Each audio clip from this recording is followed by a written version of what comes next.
Hey everybody, Bucho here with another episode of Storytime with me. Today I'm going to be reading a piece out of my latest collection in progress called Under a Black Rainbow. This piece is titled Orchids Moonlight, and it's kind of a strange fever dream about the dissolution of the family unit. It's vivid, it's dark, it's probably one of my favorite pieces out of the new collection because it is just so wildly strange. I really like this one. It's got some art that's going to be accompanying it from a local Kansas City artist named Marty Bush, a good buddy of mine, fantastic musician, great artist. So, yeah, I hope you enjoy. In this house where decay has made a home, the father walks aimlessly through the hallways, searching for his name in the dust motes that flit through the sunlight striping the walls. He will shuffle around the entirety of the square footage of the home and examine every nook and cranny. He will run his calloused fingers along every splintered edge of wood, stopping only a moment to suck the blood when stuck. But he knows every edge of this house and knows that his name is lost somewhere in its walls. Behind the wilting paper peeling down in several places where he has gone exploring behind its surface, behind the load-bearing walls, behind the plaster, behind everything. The sun is outside, shining. He plays with metal cars and planes in the grass, each blade of sunlight striking against their surfaces, slicing through the steaming hot afternoon in bright flashes of memory lapse, of synapse collapse, of instant brain fry. Even the birds are made of sweat, their beaks stilled, their mating calls muffled by the thick air. The boy swings the plane around him in a circle, makes whooshing noises with his mouth. The trampled grass beneath his shoes rises briefly before being stomped down again. The boy is watched by several pairs of eyes hidden behind wispy curtains up and down the street. The father cannot remember where he lost his name, or when. Something inside him, a voice or a mouth or another him, gnaws at the inside of his brain and chews at it from morning until night. The voice or the mouth or the other him tells him that his name never was, that he could not possibly lose something that had never ever been in the first place. Soon the voice or the mouth or the other him quiets, goes to sleep inside him, and he goes back to looking, to running his calloused hands along the body of the house like the cautious lover that he never was. The boy has no friends. The neighborhood has not grown any since the others went away. When the boy gets older, he will randomly yell and scream at inanimate objects. He will feel the rage build up inside him like steam, warming him from the inside out until his skin is a splotchy, angry red. He will become pure id, a ball of black hatred coming out of nowhere. He will kick at the grass and throw his fists at the sky. He will reach out to hurt anyone and anything that crosses his path, no matter their good intention. The walls have fingernail-shaped divots running up and down, left and right. The father has sought his name in every inch of house, his fingernails caked with the white powder of drywall and the crumbled nature of peeled paint. His arthritic hands ache from the work, but he continues to search because he knows his name is hidden in the walls of the house somewhere. It is not a buried treasure, his name. It is an object, a thing he holds dear, an abstract that makes him whole, though he does not understand how. The father fancies himself a kind of mortician, digging his fingers into and under the skin of the home. He imagines the framework like some great skeleton, the bones inside the walls holding up the house and keeping its skin safe and intact. He wants to slide his fingers beneath the surface and let them find whatever they wish to find. The father hopes his name is a part of the family secrets hidden inside the walls. He does not remember how long he's been seeking the name out, but it is on the tip of his tongue and fading more with every passing day. The name is blurred, fuzzed out, a shimmer on his brain. When he tries to speak it, the name sticks in his chest, clogs his throat, refuses to come out and make itself known. The name has become a secret, a myth, a legend. Though the father was born with it long before he had ever had the name father, it still escapes him and hides in this home of his with all the other secrets that burn from the inside out, flameless. The mother is in the backyard staring down into the pool. It is muckish and green, and her reflection in it feels appropriate. A half-empty handle of vodka hangs limply from her left hand. It is the same vodka she drank yesterday and the day before. She will stand there drinking and swaying to the rhythm of the waves blown around the pool. Will she fall in this time the way she has 100 times before? Or will her wobbly legs keep her firmly on the cement edge the way they have the other 100 times before?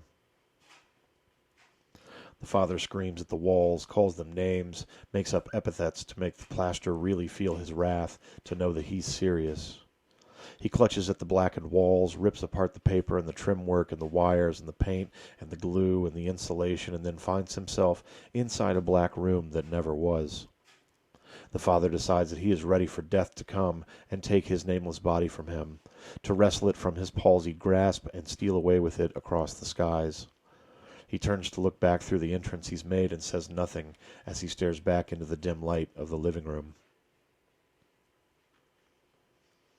The son screams at the plane, calls it names, makes up epithets to make the imaginary passengers really feel his wrath, to know that he's serious. The quiet birds above stare at him curiously as he throws the plane down hard into the ground. The nose sticks in the soft dirt, the tail high in the air, and then falls over shortly after. Soon he is jumping up and down on the plane, hoping to break it into a million pieces with all the people still inside.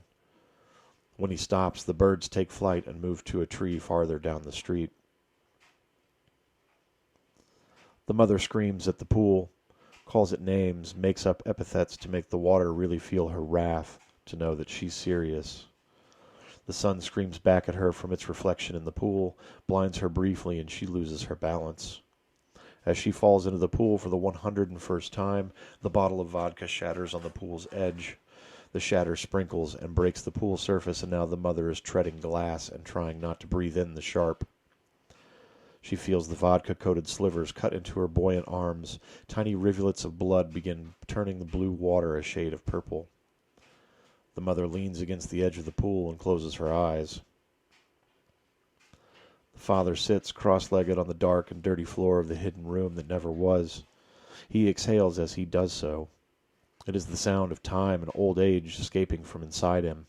It is a reminder that his body, though it never really had been, is no longer a temple. He knows that he is rotting from the inside out.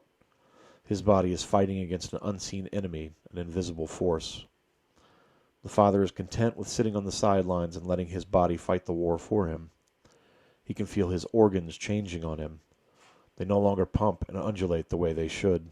The medication no longer works. The water he drinks with his pills always tastes of poison and revenge, and so he comes to hate the mother, believing she has changed the quality of the water coming out of the faucets.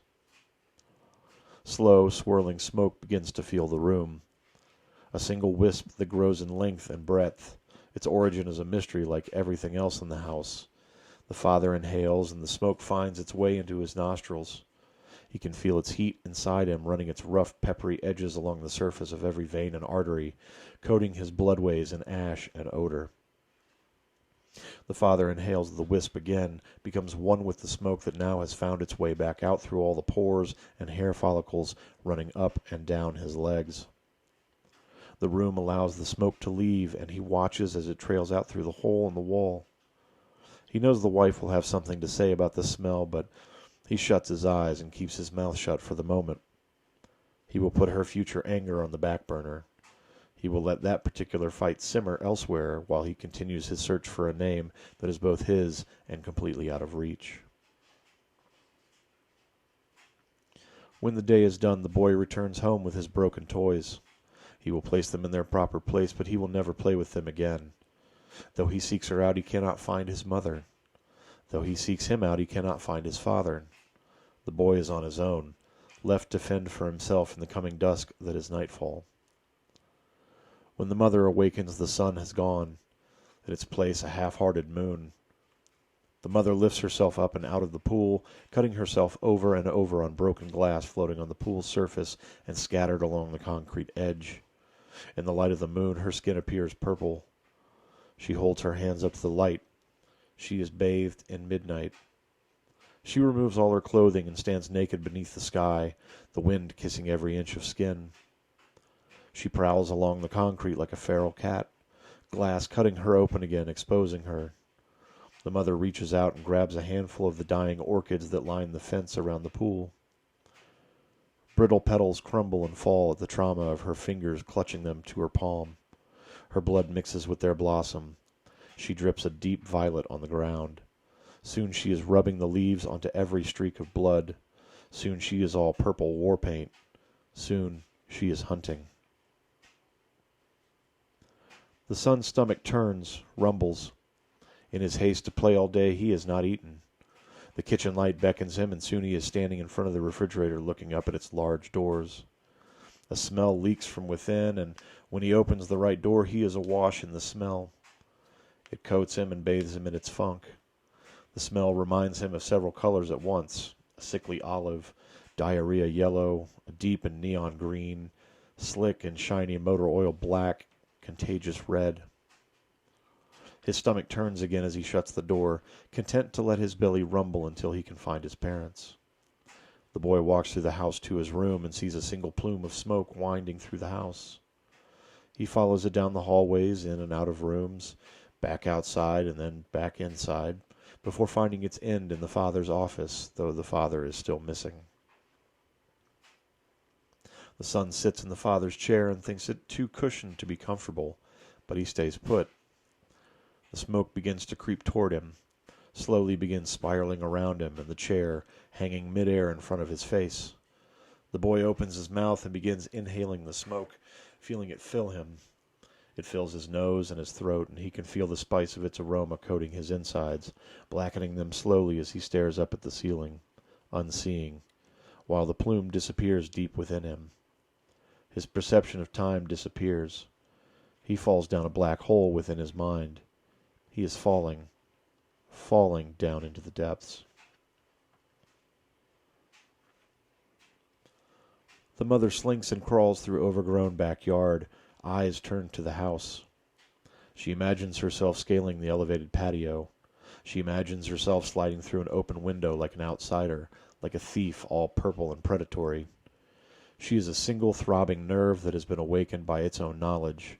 She has placed her rational brain somewhere deep inside and locked it away. Her mind is hostage. Her appetite is all that remains. The mother is now all animal brain. She is action and reaction. She is hunger and she is snarl, and she is red on tooth and nail. The grass tickles her underbelly as she slithers across the yard. Her throat emits guttural noises that feel natural and right.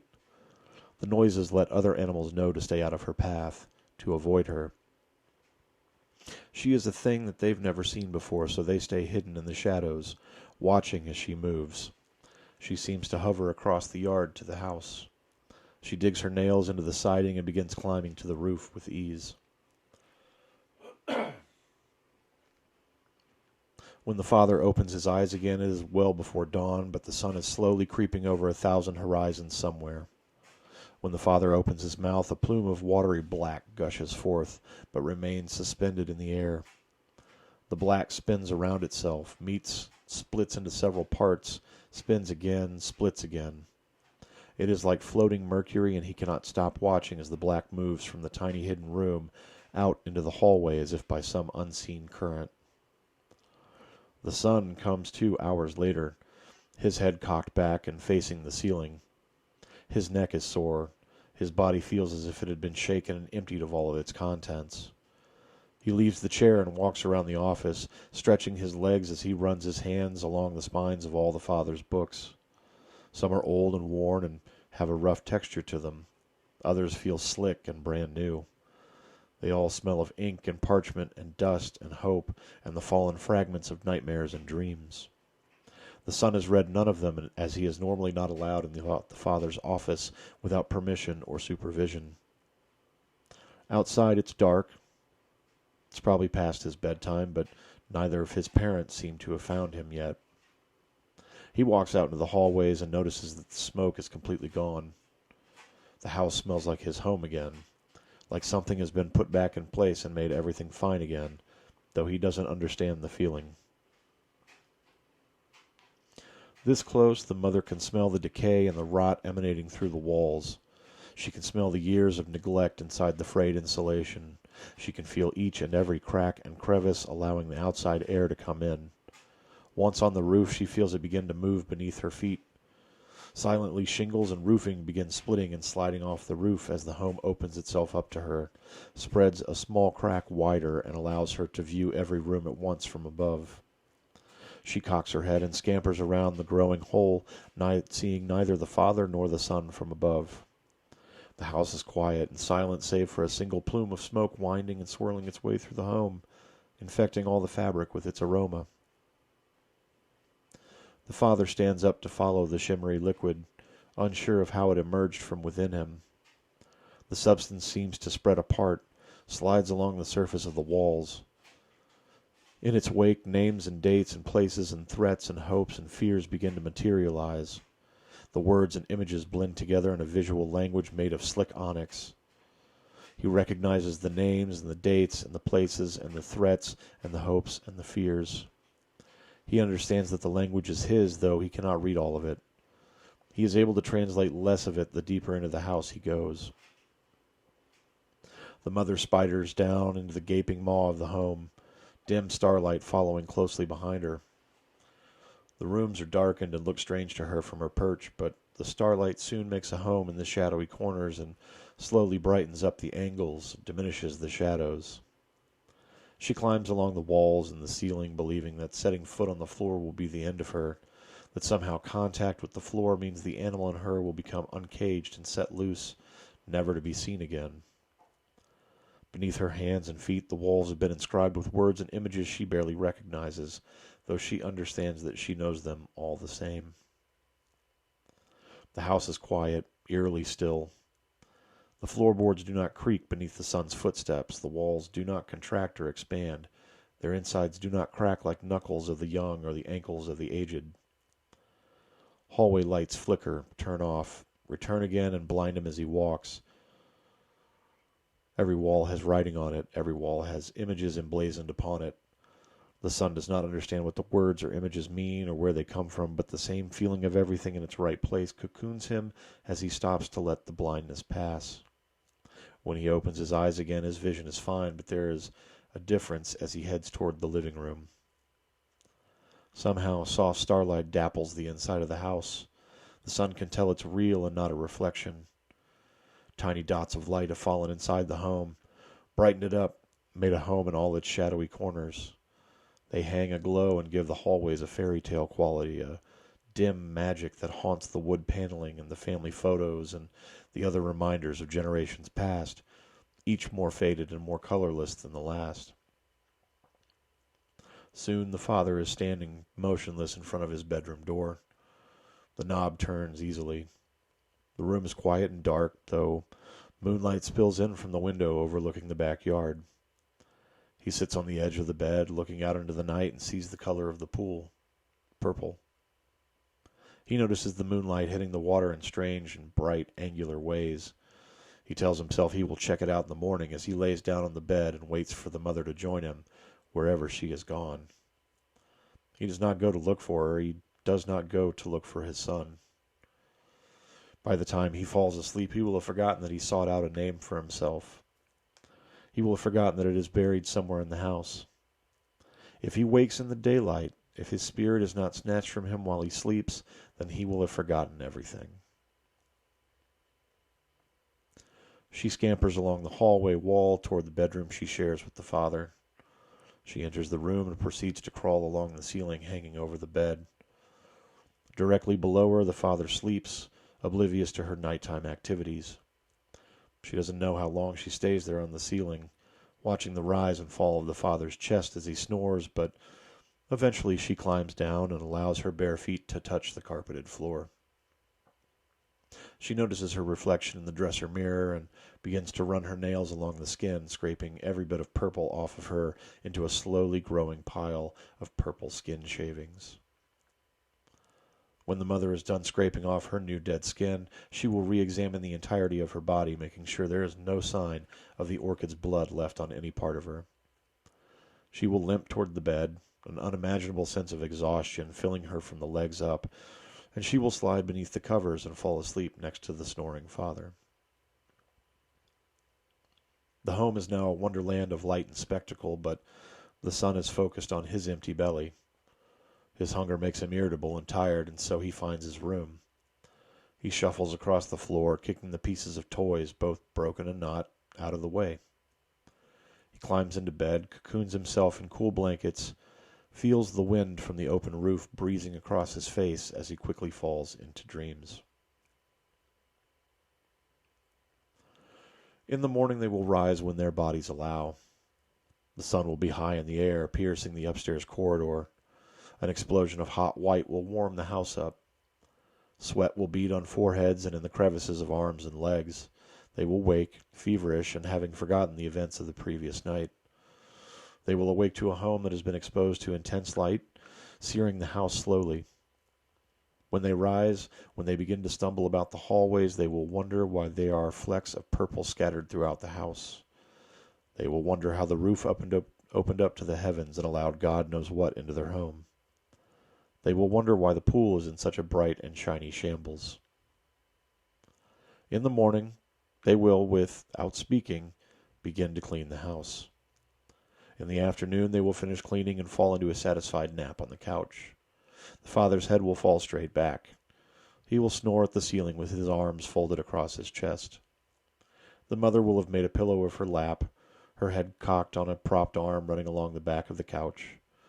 It is an uncomfortable sleep, but the son lays between them, his head nestled there in her pillow lap. They will slumber until the starlight comes and builds its home within the corners again. Thanks for tuning in, guys. If you like what you hear, I've got copies of both of my currently published books in the description below, and hit subscribe for updates on new episodes. I will probably be taking a break for the holidays, but I will see you in the new year, and I hope your end of 2020 is going as smoothly as mine is. So have a good one.